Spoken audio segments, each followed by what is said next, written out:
Hello viewers, আসসালামু আলাইকুম। তো আমরা আজকে সলভ করছিলাম আমাদের এসটিএম থার্ড কার্ডের সিকিউ কোশ্চেনটা। তো আগের ভিডিও যারা এখনও দেখোনি তারা কিন্তু ভিডিওটা গিয়ে দেখে আসতে পারো। যদি ভিডিওটা খুঁজে না পাও তাহলে কমেন্ট সেকশনে কমেন্ট করে জানিও, আমি তোমাদেরকে আগের ভিডিও লিঙ্কটা কমেন্টে দিয়ে দেবো। তো আগের ভিডিওতে আমরা পড়েছিলাম 4-এর এ পর্যন্ত, আজকে আমরা পড়ব 4-এর বি।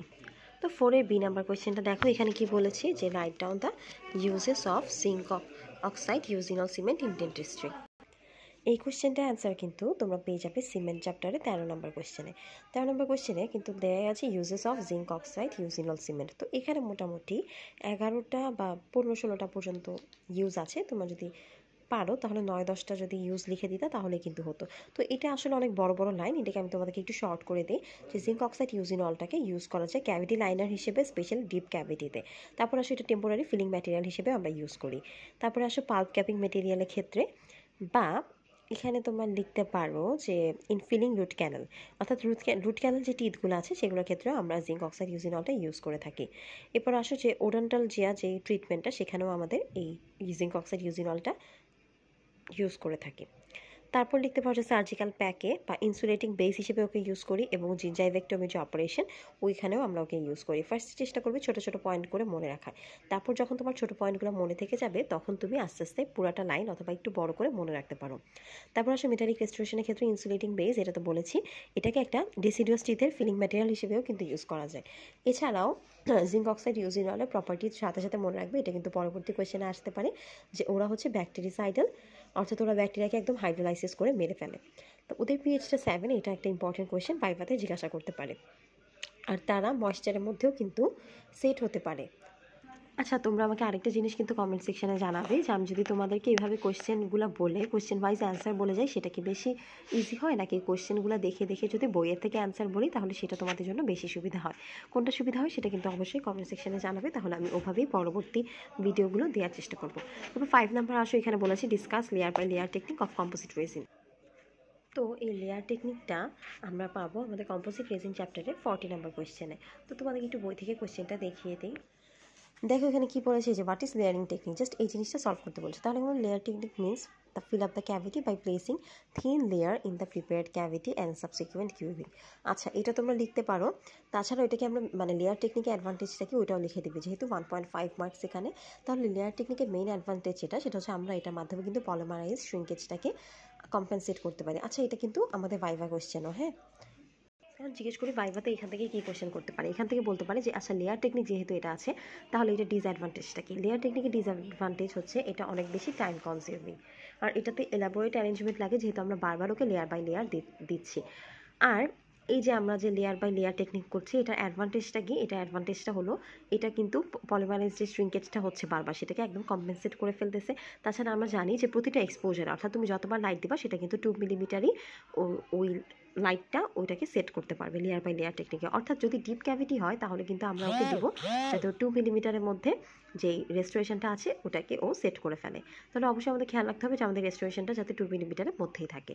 তারপরে যে রেস্টোরেশনটা দিব সেটা 2 মিলিমিটার হবে, তারপরে সেটা সেট হবে। এই জিনিসটা আমাদের খেয়াল রাখতে হবে, কারণ লাইট যতটুকুর মধ্যে আসতেছে অর্থাৎ 2 মিলিমিটার পর্যন্তই কিন্তু সেট হবে, এটা অবশ্যই মাথায় রাখবা। আচ্ছা, এরপরে আসো আমাদের 5 নাম্বার কোয়েশ্চেনটা, 5-এর বীজ why's amalgam said to be composite. এটাও একটা ইম্পর্টেন্ট কোয়েশ্চেন। তো এটার অ্যান্সারটা একদম তোমরা অ্যামালগাম চ্যাপ্টারের লাস্টের দিকেই পেয়ে যাবে। সেটা হলো যে অ্যামালগামের মধ্যে 2টা ফেজ থাকে। হ্যাঁ, একটা হচ্ছে ম্যাট্রিক্স ফেজ, একটা ফিলার ফেজ। তো এই যে ফিলার ফেজটা সেটা কিন্তু আনরিয়াক্টেড ফেজ থাকে, আর ম্যাট্রিক্স ফেজটা থাকে রিয়াক্টেড ফেজ। তো অ্যামালগামের ক্ষেত্রে কি হয় যে the unreacted phase strengthen the set amalgam, অর্থাৎ যে আনরিয়াক্টেড ফেজটা থাকে মানে ম্যাট্রিক্স ফেজটা, সেটা আমাদের সেট অ্যামালগামকে আরও বেশি হচ্ছে শক্তিশালী করে। And it should bridge with the matrix phase, আর এটাই সেই ম্যাট্রিক্স ফেজের সাথে মানে রিয়াক্টেড যে ফেজটা সেটার সাথে গিয়ে বাইন্ড করে। অর্থাৎ আমরা এখানে কি বললাম যে আমাদের যে আনরিয়াক্টেড ফেজ অর্থাৎ ফিলার ফেজটা আছে সেটা শক্তি দান করে কাকে, ম্যাট্রিক্স ফেজকে। অ্যান্ড হচ্ছে ওরা ব্রিজ করে কার সাথে, যেহেতু আনরিয়াক্টেড ফেজ তাহলে ব্রিজ করবে রিয়াক্টেড ফেজ, অর্থাৎ ফিলার ফেজটা রিয়াক্ট করবে ম্যাট্রিক্সের সাথে, এবং এভাবে ব্রিজ করে তাই আমরা অ্যামালগামকে কম্পোজিট বলতে পারি। এই জন্যই দেখা যায় যে আমরা বলতে পারি amalgam is said to be composite. তো বই এতটুকুই লেখা, এতটুকু লিখতেই হবে। এবার 6 নম্বর কোয়েশ্চেনটা, যে give the practical points to be considered in the technique of etching of the enamel. তো এটার অ্যান্সারটা তোমরা পেয়ে যাবে কম্পোজিট চ্যাপ্টারে 74 নাম্বার কোয়েশ্চেনেও আছে। তাছাড়া তাছাড়া ওইটা অ্যান্সার কিন্তু ছড়াই ছিটায় ভালো করে আছে। তো এটা অ্যান্সারটা আমি তোমাদেরকে একটু বলে দিই যে ইচিং টাইমটা কিন্তু আমাদেরকে ভালো করে এখানে খেয়াল রাখতে হবে এনামেল ইচিং করার সময়। হ্যাঁ, তো ইচিংটা আমরা নর্মালি কখন করি? কম্পোজিট রেজিনটা দেওয়ার সময় ইচিং করি। ইচিং দিলে কি হয়? ইচিং ধর তুমি যখন একটা জিনিসের উপর ইচিং দিলা তখন দেখবা যে এনামেলটা কেমন যেন একটু পোরোসিটি টাইপের হয়ে যাবে। তো ওই পোরোসিটির মধ্যে যখন তুমি দেখা যাবে রেস্টোরেশনটা দিবা তখন কিন্তু সে খুব স্ট্রংলি বন্ড করবে। তো এখানে ইচিং টাইমটা কথা কি বলেছে যে ইচিং টাইমটা অবশ্যই সাফিসিয়েন্ট হতে হবে, যাতে করে তুমি ইচিংটা দেওয়ার সাথে সাথে কিন্তু দেখা যাবে ওখানে একটা হোয়াইট চকি অ্যাপিয়ারেন্স দেখা যায়। হ্যাঁ, ওই এনামেলের উপর যেটা তুমি ইচিং করেছো। তো এই ইচিং টাইমটাকে এটা দেওয়ার পর কিন্তু অবশ্যই এটাকে ভালো করে ওয়াশ করতে হবে অ্যান্ড ড্রাই করতে হবে। তারপর বলছে etching should not be continued for a long time because dissolved apatites will reprecipitate as phosphate on to the etch surface. অর্থাৎ ইচিং টাইমটাকে আমাদের বেশি লং টাইম পর্যন্ত করা যাবে না। কেন? কারণ ওখানে যে ডিসলভ অ্যাপেটাইটগুলো থাকে সেগুলো কিন্তু দেখা যাবে যে খুব বেশি পরিমাণে পোরোসিটি ক্রিয়েট করে ফেলবে। হ্যাঁ, আর এই যে ইচিং টাইমটা সেটা নর্মালি কিন্তু 10 থেকে 60 সেকেন্ডের মধ্যে হয়ে থাকে। তারপর ইচিং দেওয়ার পর যখন নাকি আমরা ওটাকে ওয়াশ করবো, ওয়াশিং টাইমটাও আমাদের খেয়াল রাখতে হবে। অর্থাৎ যতটুকু টাইম আমরা ওকে ইচিং করবো ঠিক ততটুকু টাইমে যাতে আমরা ওয়াশ করি। অর্থাৎ যদি আমরা 60 সেকেন্ড ধরে ইচিং করি তাহলে 60 সেকেন্ড ধরেই কিন্তু ওকে ওয়াশ করতে হবে। তারপর ওকে আমরা ড্রাই করবো।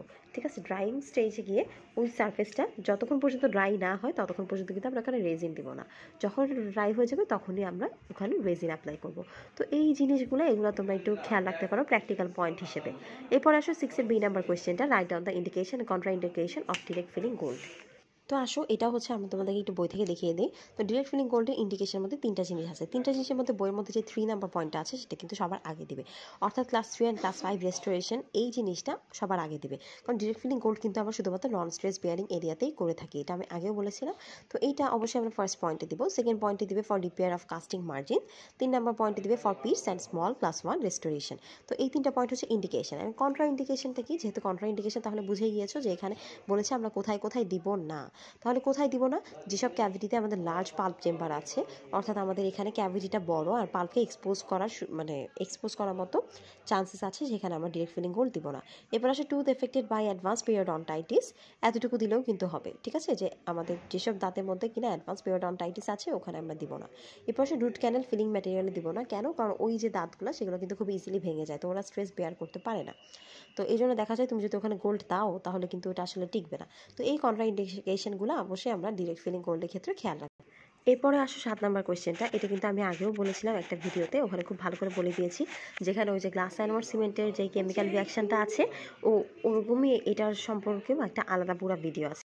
তো এখানে মেনলি যেটা বলতে সময় তুমি ফসফেট সিমেন্টটাকে ফুল গ্লাস ল্যাবে ম্যানিপুলেট করতে পারবা, কিন্তু কেন সিমেন্টটাকে থিককুল গ্লাস লেভে ম্যানিপুলেশন করতে পারবে না? এটার কারণটা হচ্ছে আমাদের পলিকার্বক্সিলের যে সিমেন্টটা থাকে সেটার মধ্যে কিন্তু পলিঅ্যাক্রাইলিক অ্যাসিড থাকে। তো এই যে পলিঅ্যাক্রাইলিক অ্যাসিডটা এটা কন্টেইন করে গ্লাস পার্টিকেল অর্থাৎ সিলিকা থাকে আর অন্যান্য হেভি মেটাল থাকে। তো এই যে একটা গ্লাস পার্টিকেলটা যখন তুমি আরেকটা গ্লাসের উপর অলরেডি রাখতেছো তখন দেখা যায় যে ওই যে গ্লাসটা থিককুল গ্লাস স্ল্যাবটাকে সে কিন্তু কোরোডেট করে ফেলতেছে। কেন? কারণ ওর মধ্যে কিন্তু অলরেডি গ্লাস পার্টিকেল ছিল সিমেন্টের মধ্যে। তো ওই সিমেন্টের যে গ্লাস পার্টিকেলটা সেটা ওই গ্লাসের মধ্যে চলে যায় এবং ওকে কোরোডেট করে ফেলে, যার কারণে আমরা ওকে কিন্তু থিককুল গ্লাস স্ল্যাবের মধ্যে ম্যানিপুলেশন করব না। তাহলে আমরা ওকে কোথায় ম্যানিপুলেশন করব? আমরা ওকে ওয়্যাক্স ট্যাপ পেপার প্যাডে ম্যানিপুলেট করব। এটাও কিন্তু কেন করব ওইটাও কিন্তু আমি ভিডিওতে সুন্দর করে দিয়েছি। তারপর আসে কাপলিং এ। তো আসলে ভিডিওটা অনেক বড় হয়ে গেছে, আজকে এখানেই শেষ করছি। আরেকটা ভিডিওতে বাকি কোশ্চেন তোমাদের জানিয়ে দেব।